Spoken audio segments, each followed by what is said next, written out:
திமுகவின் உருட்டுகளும் திருட்டுகளும். ஸ்டாலின் மாடல் அரசு zero model அரசு. திராவிட முன்னேற்ற கழக தேர்தல் அறிக்கையில் குறிப்பிட்டிருக்காங்க. இந்த சட்டமன்ற தொகுதியில் சங்கரன் கோயில் ஜவுளி பூங்கா அமைக்கப்பட்டிருக்காங்க. அமைச்சாங்களா? இந்த தென்காசி மாவட்டத்தில் கடையநல்லூரில் அரசு பாலிடெக்னிக் கல்லூரி அமைக்கப்பட்டாங்க. அமைச்சாங்களா? தென்காசியில் அரசு சட்டக்கல்லூரி அமைக்கப்பட்டாங்க. அமைச்சாங்களா? புளியங்குடியில் பழங்கள் மற்றும் காய்கறிகளுக்கான குளிர்பதன வசதி ஏற்படுத்தப்படும். செஞ்சாங்களா? கொப்பரை தேங்காய்க்கான மின்சார உலர் வசதி ஏற்படுத்தப்படும் சொன்னாங்க. செஞ்சாங்களா? தென்காசியில சிறப்பு பொருளாதார மண்டலம் அமைக்கப்பட்டாங்க.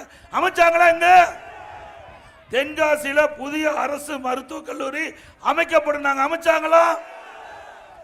தென்காசியில மாம்பழச்சாறு உற்பத்தி நிலையம் மற்றும் எலுமிச்சை பதப்படுத்தும் தொழிற்சாலை அமைக்கப்பட்டாங்க. அமைச்சாங்களா?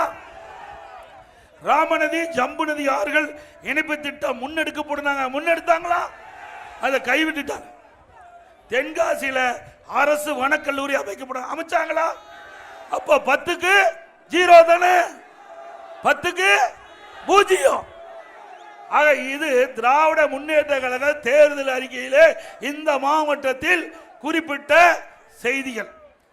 திராவிட முன்னேற்ற கழக தேர்தலில் 2021 சட்டமன்ற பொதுத் தேர்தலும் போது திராவிட முன்னேற்ற கழக தேர்தல் அறிக்கையில் திரு ஸ்டாலின் அவர்கள் அறிவிக்கப்பட்ட அறிவிப்பு இது. ஏன்னா நாங்க சொன்ன எடப்பாடி பழனிசாமி பஸ்ல போய் பொய்யா பேசிட்டு சொல்றாரு. அதுதான் நாங்களே அச்சடிச்சு முன் காட்டுறோம். உண்மைதானது?